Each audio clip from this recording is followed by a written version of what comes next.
With the popularity of episodic gaming, it can be hard to bring out new IP that doesn't already have source material.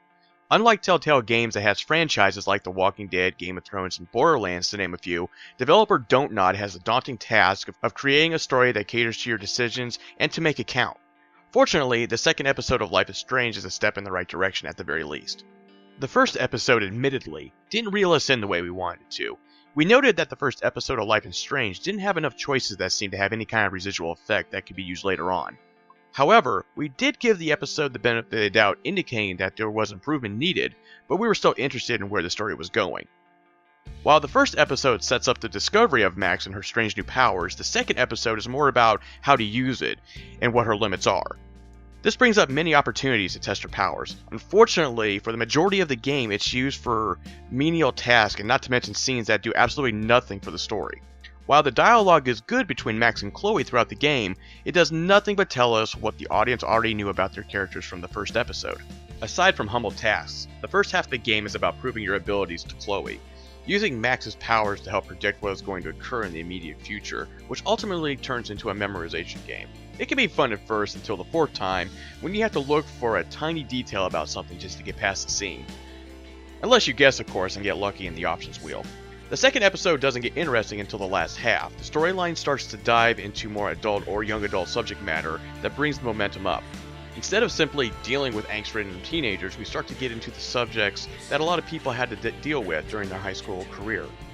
But more on that in a bit. Now, spoilers from the first episode are ahead, just to give you a warning.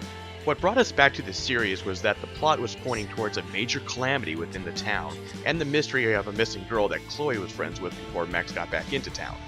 It seemed that we would get into the plot in a major way by the time the final scene of the first episode ended.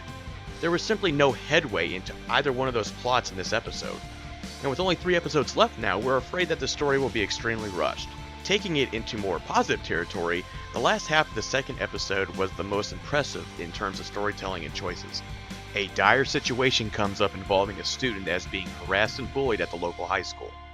There is a communication between Max and the student that could go either way. Either you talk them out of it, or they proceed. This is not one of those situations with other games like this where they talk about consequence but it does nothing to the storyline overall.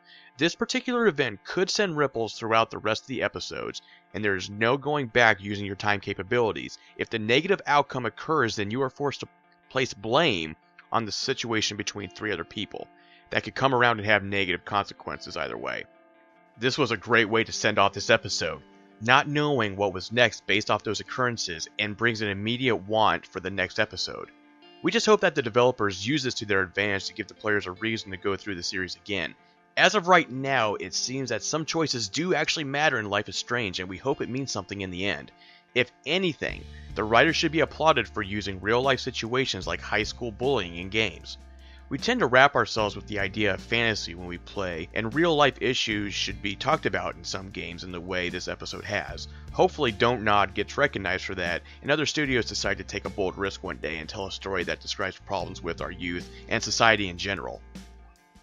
Overall, the second episode is an improvement over the first with much work still needed with the plot, but we'll have to see in May when the next episode comes out if it improves. While the story's plot has no real forward momentum this time around, a major event occurs at the end that makes the journey more than worth it, and sets the tone for the remaining episodes. But then again, that's what we said last time. I give the second episode of Life is Strange a 3 out of 5. The written review can be found at highscorereviews.com. Please subscribe to this channel, the Nerd Theory channel, for more video reviews like this, some Let's Plays, Twitch streaming, unboxing videos like Loot Crate, things like that, or me just talking about random things in the media concerning games or movies. Please subscribe.